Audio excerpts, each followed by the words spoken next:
मतलब अंजाम का खतरा मोल लेना नहीं, और क्या अंजाम का मतलब किसी आगाज का होना नहीं। जिंदगी को सीधी लकीर में रखने का मतलब खत्म हो जाने जैसा है।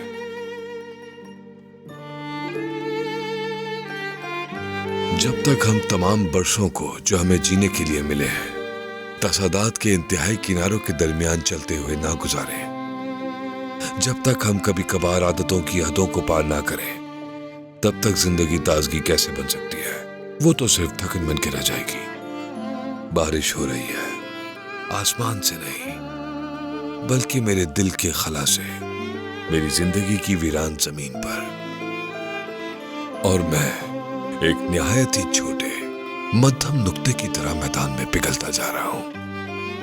अगर मैं पुकारूं तो तन्हाई की इस दुनिया से मेरी आवाज कौन सुनेगा? कोई भी नहीं मेरी जान।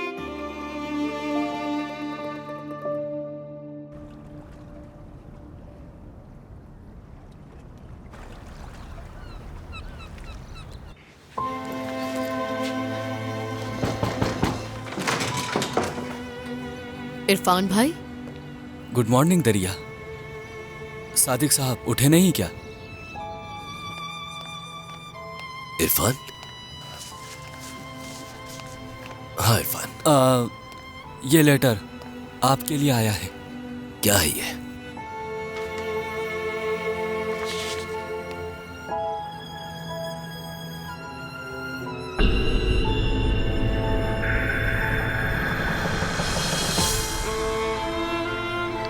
ये क्या है?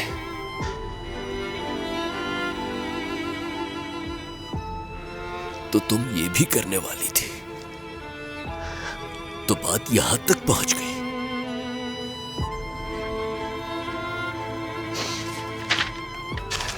ठीक है, तो फिर अब मैं भी बताऊंगा कि इसका अंजाम क्या होगा।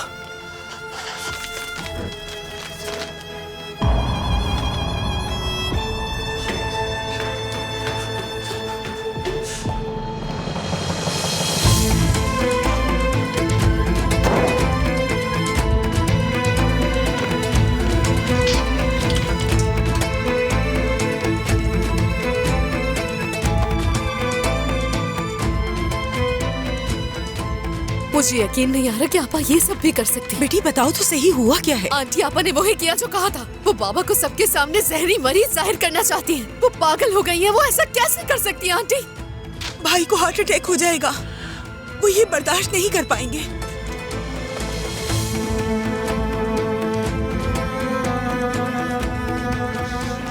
भाई, भाई,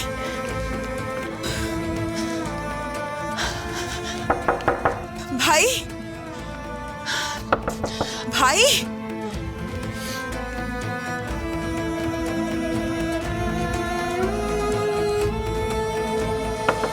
दरवाजा खोलें।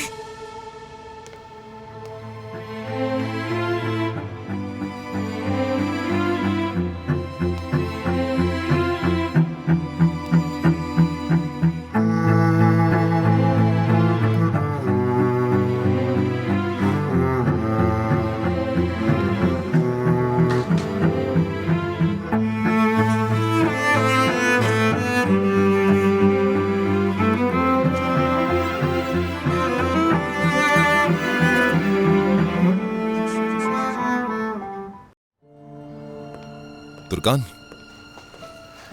मैं ऑफिस जा रहा हूँ। काम खत्म करके तुम्हारे पास आ जाऊंगा और उसके बाद हम दोनों म्यूनिसिपल ऑफिस जाकर दरख्वास्त दे देंगे, ठीक है ना? ठीक है जान। चलो गर्ल्स, अब स्कूल जाओ, ठीक है?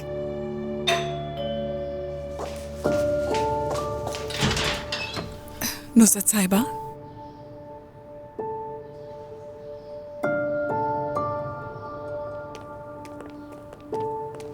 आंटी,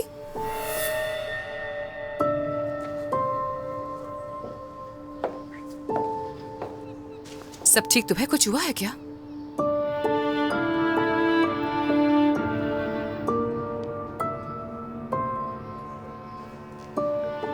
चलो चलो बच्चों, हम स्कूल चलते हैं। चलो बेटा, खुदा हाफिज।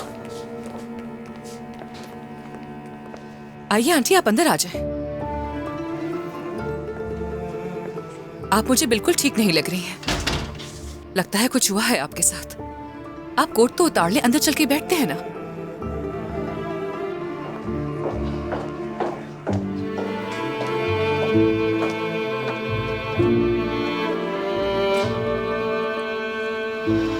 बैठिए ना आंटी।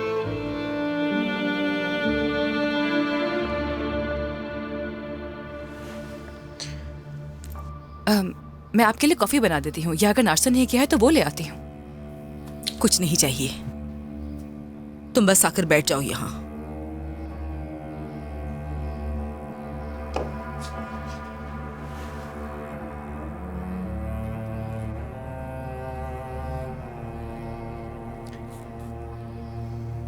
कल जब मैंने तुम्हें और तुम्हारे बाबा को बात करते हुए सुना तो मैंने ज्यादा ध्यान नहीं दिया। मैं समझी तुम अपनी बहन से नाराज हो, इसलिए इस तरह बात कर रही हो। मालूम हुआ तुम तो संजीदा थी।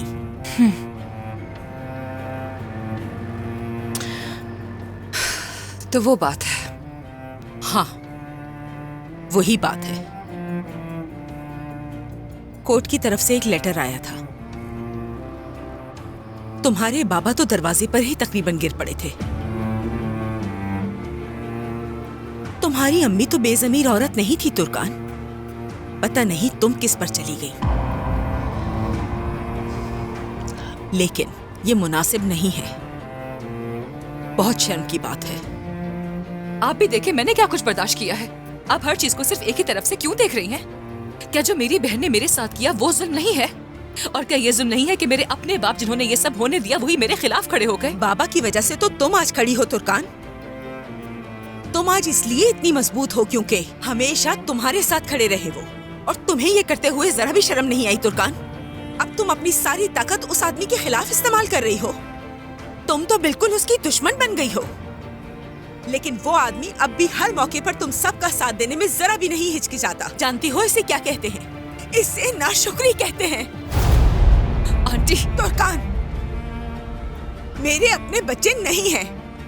खुदा ने यह मौका मुझे नहीं दिया।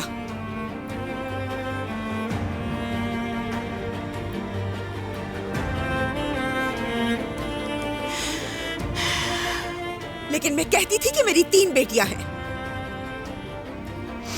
मैं कहती थी कि इस जिंदगी में जो भी मेरा है वो सब इनका है। मैंने अपना सब कुछ तुम्हारे बाबा के हवाले कर दिया, एक पैसा नहीं मांगा। लेकिन अगर आज मुझे अक्ल होती तो मैं अपना सब कुछ किसी और के नाम कर देती। कम से कम वो मेरे लिए दुआ तो करते। और तुम तुर्कान, तुमने तो अपने बाबा को घर से निकालने का इरादा कर लिया। जरा भी शर्म नहीं आई तुम्हें? ये आप कैसी बातें कर रही हैं? मैं किसी को भी घर से नहीं निकालूंगी। आंटी वो घर मैं खरीद लूंगी। मैं, आप और अंकल आराम से इसी तरह वहाँ पे रहते रहिएगा। आपके मामूलात में कोई भी फर्क नहीं पड़ेगा। मगर बाबा को चाहिए कि वो मुझगात को लेकर दरिया और करताल के घर चले जाए। वहाँ वो खुशी से एक साथ रहेंगे।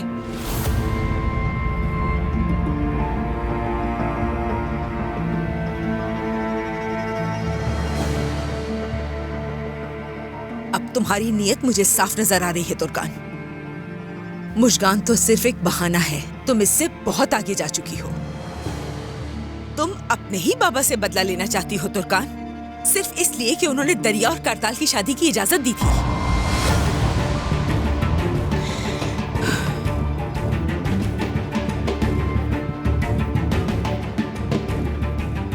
मुझे उम्मीद है कि एक दिन तुम्हें अपने किए का सामना करना पड़ेगा। और तुम देख लेना तुर्कान, तुम्हें एक न एक दिन जरूर पछतावा होगा, लेकिन उस वक्त तक बहुत देर हो चुकी होगी।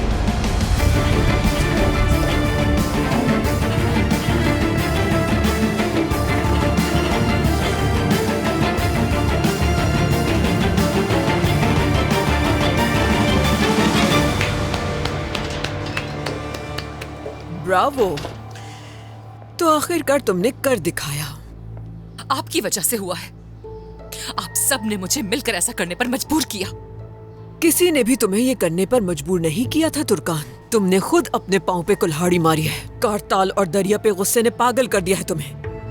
मेरी बहन ने बेशर्मी से खुद को मेरे साबिक शौहर की बाहों में डाल दिया। और मेरे बाबा, उमर, आप सब ने इस बात को मामूली बना दिया। और आज भी आप इसे कबूल कर रहे हैं। तुम उमर के लिए डर रही हो कि वो क्या कहेगा। तुमने कहा था कि तुम अपनी बहन और शौहर के दरमियान नहीं आना चाहती, मगर देखो तुमने इस मामले को मजीद उलझा दिया है तुर्कान, और ये सब करके तुम्हें कुछ भी हासिल नहीं हो सका। तो तुम्हें इस तरह गुस्सा करने का भी अब कोई हक नहीं। क्या मतलब हुआ इस बात का? उमर को तुम इस तरह इस्तेमाल नहीं कर सकती तुर्कान। तुम अपनी बहन की खुशियों से हसद कर रही हो। कारताल से हसद कर रही हो तुम भूल गई हो कि उससे तुम्हारी शादी कागजी तौर पर थी। कहीं ऐसा तो नहीं कि तुम्हारे जज्बात जाग गए हैं उसके लिए? क्या आपको अंदाजा भी है कि आप क्या कह रही हैं? ऐसी सोच ही कितनी घटिया है। आप ऐसा कहने का सोच भी कैसे सकती हैं? आखिर कैसे? तो मजबूर भी ना करो ये सोचने पर। जब मेरे जहन में भी ये ख्याल आ सकता है तो उमर भी इसके बारे में सोच सकता है। इसीलिए जरा होश के नाखुन लो तो अच्छा होगा। अक्ल से काम लो तुम अपनी।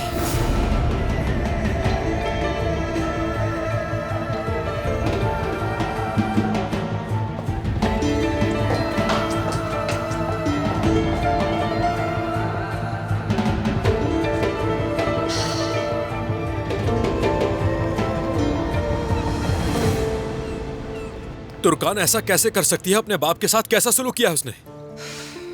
सादिक साहब एक बहुत समझदार इंसान है।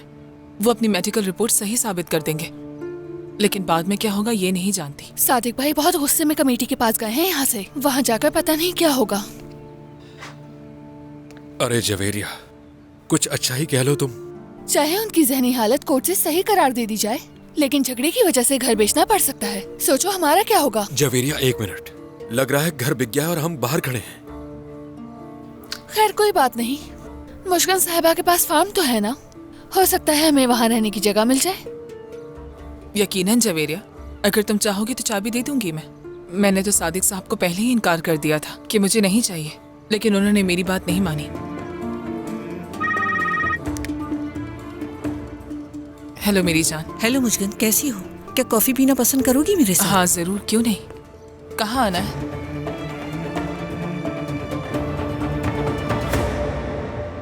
बाबा की वजह से तो तुम आज खड़ी हो तुर्कान।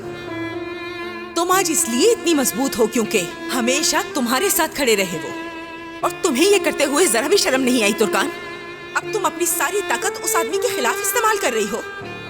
तुम तो बिल्कुल उसकी दुश्मन बन गई हो, लेकिन वो आदमी अब भी हर मौके पर तुम सबका साथ देने में जरा भी नहीं हिचकिचाता। जानती हो इसे क्या कहते हैं?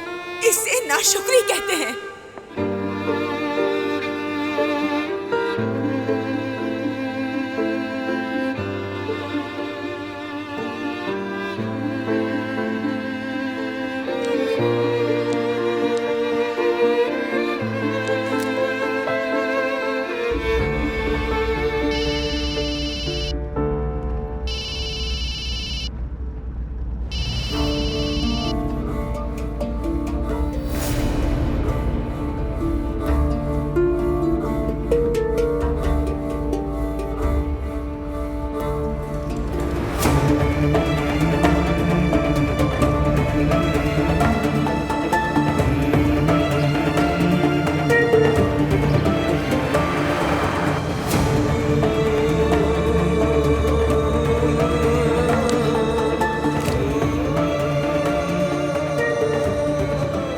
हेलो लेवेन साहब, क्या आप जानते हैं कि मेरे बाबा का मुआयना किस हॉस्पिटल में होगा?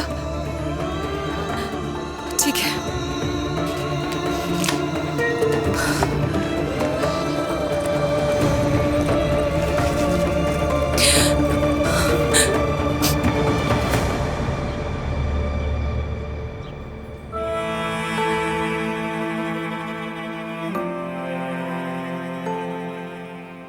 ये है आपका बेबी।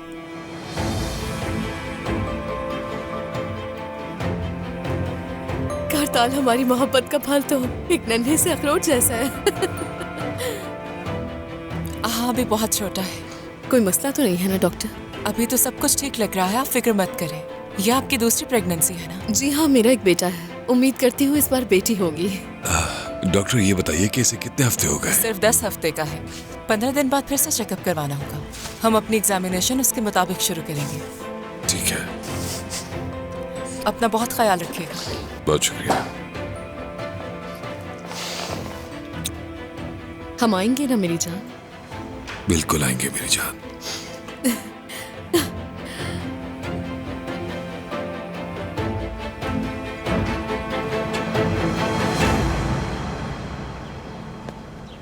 क्या सोचा तुमने? क्या तुम उरूज से खुल के बात करोगे? अभी नहीं करूंगा। वो पहले ही काफी परेशान है। अगर मैंने उसे बताया तो वो मजीद टूट जाएगी। फिलहाल मैंने उसे यही बताया कि हम टेस्ट के नताइज के मुताबिक एहतियाती इलाज शुरू कर रहे हैं। अच्छा ठीक है, मैं भी उससे यही कहूंगा। तुम बेफिक्र रहो। बहुत शुक्रिया। तुम्हारा भी शुक्रिया। बाद में मिलते हैं। बाद में मिलते हैं। दरिया। हेलो। हेलो, कैसी हो तुम? हाँ ठीक हूँ मैं। सब खैरियत तो है? हॉस्पिटल आई हो? हाँ बस वो जरा पेट में दर्द था, इसीलिए चेकअप के लिए आए थे यहाँ पर, और कोई बात नहीं है। तुम मुझे बता सकती थी, मैं चेकअप कर लेता तुम्हारा। नहीं कोई मसला नहीं। चलो शुक्र है फिर। सरदार, मैं एक बात कहना चाहती हूँ। तुम तो जानते हो आपा घर के मामले के लिए बाबा को बोर्ड ले जा रही है मेडिकल रिपोर्ट के लिए। क्या तुम ये सब रोक सकते हो? देखो दरिया, मैं इस मामले में कुछ नहीं कर सकता। सादिक अंकल मुझसे ज्यादा समझदार आदमी है, इसलिए कुछ नहीं होगा, तुम फिक्र मत करो। हाँ एक और बात, उरूज को इन सारे मामलात से दूर रखना। उसे इन सारे मामलात की खबर मत देना प्लीज। क्यों, क्या हुआ है? क्या होगा, हमारी वजह से वो दोबारा बीमार हो गई है।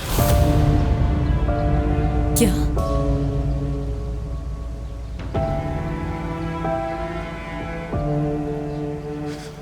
उसकी कुछ रिपोर्ट्स ठीक नहीं आई हैं और उसे इस बारे में पूरी तरह अभी तक कुछ नहीं मालूम। तो प्लीज इसीलिए तो मैं कह रहा हूं कि अभी उसे इन सारे मामलात से दूर रखो।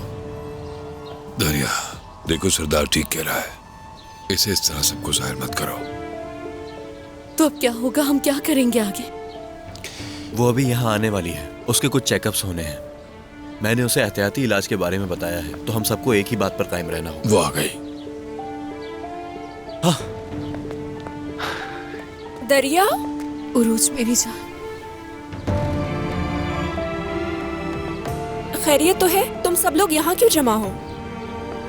कुछ नहीं, हमें यहाँ काम था, बस बाहर निकल रहे थे तो सरदार से भी मुलाकात हो गई। हाँ, क्या काम था? चलो मेरी जान, हमें चेकअप के लिए देर हो रही है, हम इनसे बाद में मिल लेंगे। हाँ चलो ठीक है, हम तो वैसे भी जा रहे थे, फिर मिलते हैं।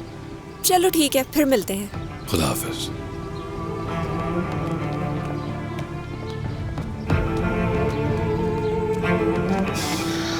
हम हमेशा अधूरी खुशी ही क्यों जीते हैं? हम हमेशा किसी कमी के साथ क्यों रहते हैं?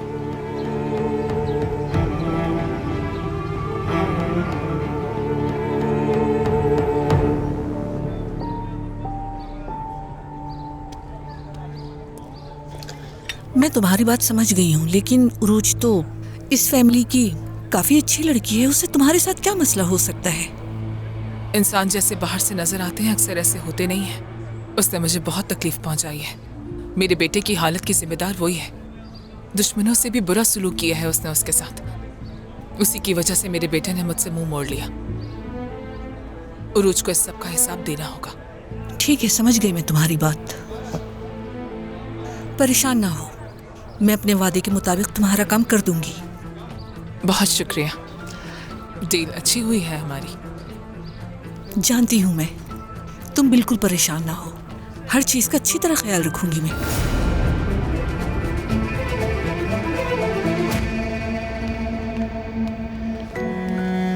Good morning. मैं यहाँ अपने एग्जामिनेशन के लिए आया हूँ। ये मेरा फॉर्म है, देख लीजिए। ठीक है, अभी एक ऑलरेडी पेशेंट अंदर है, थोड़ी देर वेट कर लीजिए। जब वो बाहर आएंगे तो मैं आपको बुला लूंगी। बहुत शुक्रिया आपका।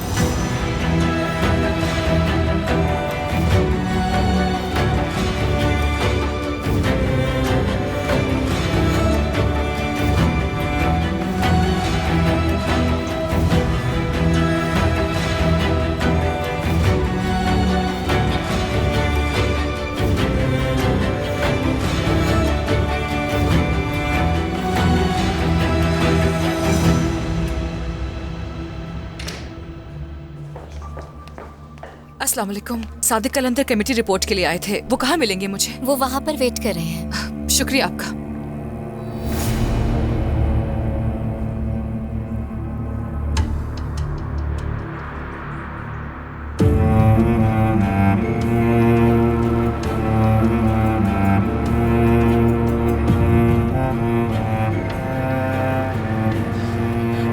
बाबा, बाबा, बाबा माफ कर दे मुझे बहुत अफसोस है, बहुत अफसोस है। आइए चलते हैं यहाँ से प्लीज। नहीं बेटी, हम यहाँ से कहीं नहीं जा रहे। मैं अब अंदर जाऊंगा और कमेटी के सामने पेश करूंगा खुद को, और मैं उनसे कहूंगा कि मेरे दिमाग का अच्छी तरह से इम्तिहान लें, ताकि तुम्हारे दिल को इत्मीनान हासिल हो जाए। बाबा, बाबा मुझे बहुत अफसोस है, मैं गुस्से के एक लम्हे में बहक गई थी। तुम फिक्र मत करो बेटी, मैं डॉक्टर से कहूंगा कि अपने बच्चों के लिए मैं पागल हो गया हूं। मैंने अपनी अक्ल और मंतक को कुर्बान कर दिया है अपने बच्चों की बेहतरी के लिए फैसला करने के दौरान, लेकिन मैं नहीं जानता कि वो अपनी रिपोर्ट में क्या लिखेंगे। मगर जान लो कि तुम अदालत में अपनी इस शर्मिंदगी से कोई मदद नहीं हासिल कर सकोगी। बाबा प्लीज, प्लीज मुझे माफ कर दे बाबा, मैं गुस्से में पागल हो गई थी, मैं ही गलत थी। आइए चलते हैं ना यहाँ से बाबा, प्लीज चलते हैं ना। एक तुम्हारा बाबा था और एक तुम्हारी बहन, लेकिन तुम्हें याद रखना चाहिए था कि जिस रास्ते पर तुम चल पड़ी हो उससे वापसी का कोई रास्ता नहीं। मगर तुमने तो अपनी दीवानगी में सब कुछ कुर्बान कर दिया, सब कुछ भुला दिया जो कि याद रखना चाहिए था, यानी कि हमारी मोहब्बत। तो अब जाओ यहाँ से, तुम्हारे साथ नहीं आ रहा मैं। अब मैं उस कमेटी के सामने खड़ा होऊंगा, उनसे रिपोर्ट हासिल करूंगा और तुम्हें ला कर दूंगा। शायद इस तरह से तुम्हें वो सारी बातें याद आ जाएं जो तुम अब तक भुला चुके हो। बाबा। सादिक कलंदर, डॉक्टर आपका वेट कर रहे हैं।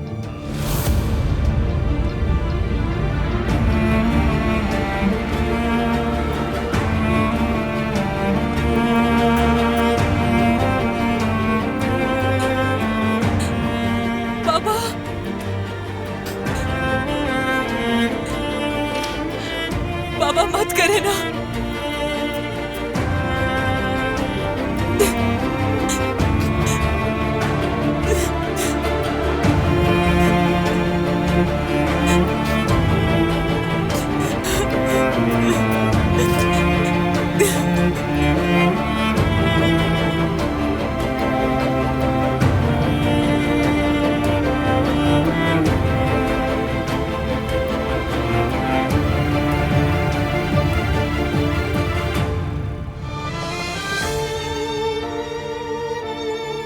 मोहब्बत इतनी आसानी से हासिल नहीं होती, बहुत तकलीफ़ें झेलनी पड़ती हैं। हमें अंदाज़ा नहीं होता कि आगे क्या होगा, हम मोहब्बत में इंसाफ कर भी पाएंगे या नहीं। हम जिससे मोहब्बत करते हैं बार बार उसी का दिल दुखाते हैं। एक दिन आता है बर्दाश्त ख़त्म हो जाती है, ख़ानदान के हर फ़र्द को समझना मुश्किल हो जाता है, एहतराम ख़त्म हो जाता है और मायूसी छा जाती है।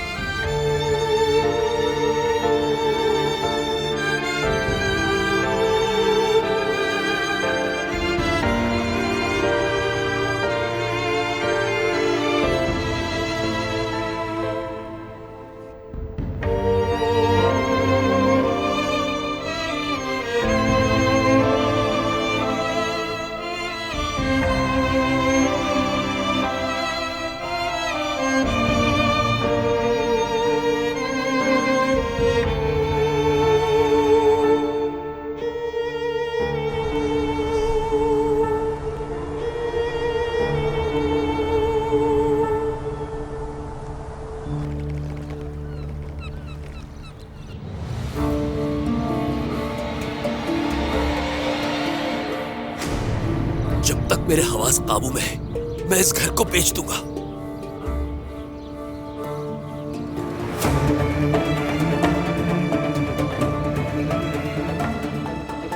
हर किसी को अपनी बदकिस्मत याद का हिस्सा जरूर दिया जाएगा।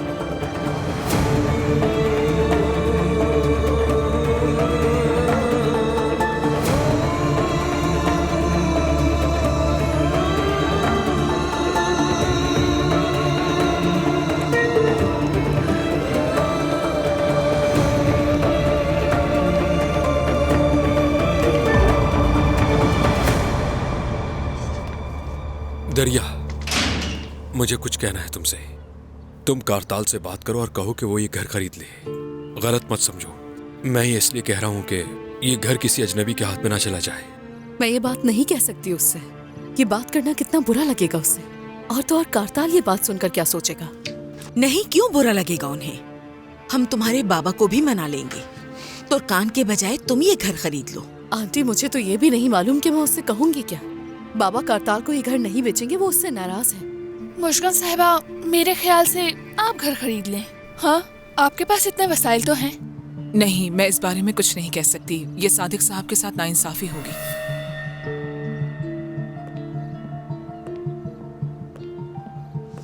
दरिया, तुम एक मर्तबा कारताल से बात तो करो। मैं जानता हूँ आपा भाई को कायल कर लेंगी।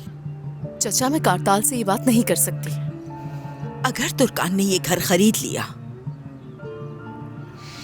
तो मैं एक लम्हा भी यहाँ नहीं रहूंगी। देख लो,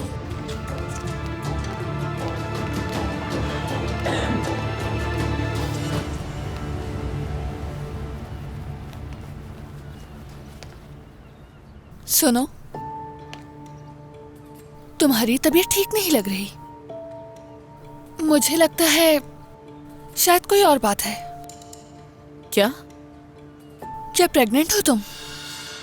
उम्मीद से हो, और दर्द भी बहुत हो रहा है मुझे। ये क्या कह रही हो तुम? हाँ, कुछ दिनों से देख रही हूँ मैं, तुम खट्टा मीठा सब मिलाकर खा रही हो। हाथ और चेहरे पर भी सूजन है। मैंने सुना है रात को तुम उल्टियाँ भी कर रही थी। क्या तुम मेरा पीछा कर रही हो? नहीं यार, बस तजस्सुस हो रहा है मुझे। दरिया, देखो तुम्हारी अपनी हूँ मैं, ये बात हमारे दरमियान रहेगी। सच में प्रेग्नेंट हो ना तुम?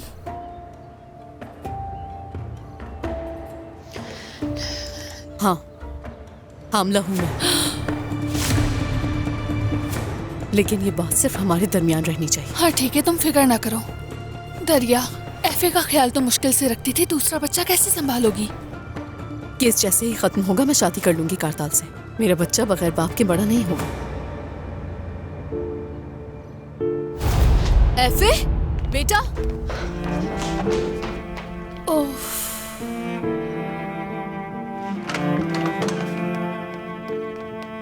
एफे, मेरी जान। क्या आपके पेट में बेबी है? हाँ, आप ही तो कहते थे ना कि आपको भाई या बहन चाहिए। अब आप उससे प्यार करेंगी, मुझसे नहीं। ये कैसे हो सकता है बेटा? मैं आपसे हमेशा सबसे ज्यादा प्यार करूंगी क्योंकि आप मेरे बड़े बेटे हो, मेरी जान हो। और जब बेबी पैदा होगा तो हम दोनों मिलकर उससे प्यार करेंगे। तुम उसके बड़े भाई बनोगे और उसकी हिफाजत भी करोगे।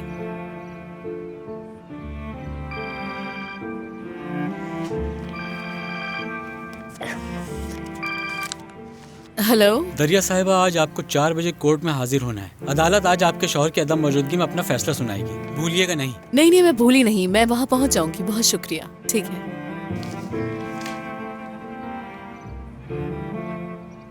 एफे, मेरी जान, मैंने तुम्हारे लिए पुडिंग बनाई है, खाने चलोगे मेरे साथ? हाँ चलो आ जाओ। एक बात और है, प्लीज किसी को मत बताना। तुम जानती हो ना सवेरा एफए की कस्टडी लेना चाहती है। अगर ऐसा हुआ तो बहुत बुरा होगा। हाँ ठीक है दरिया, फिक्र ना करो, किसी को नहीं बताऊंगी मैं। चलो एफे, आ जाओ मेरी जान।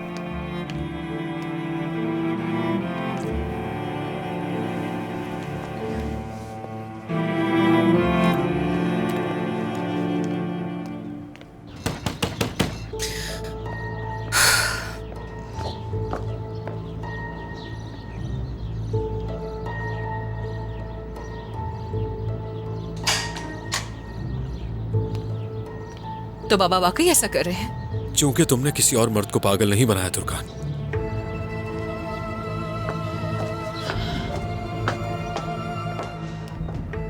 लेकिन तुमने ट्रेन मिस कर दी। घर बिक चुका है। क्या मतलब कि बिक चुका है? आप क्या कह रहे हैं मुझसे? क्या मजाक कर रहे हैं? नहीं, वाकई घर बिक गया है।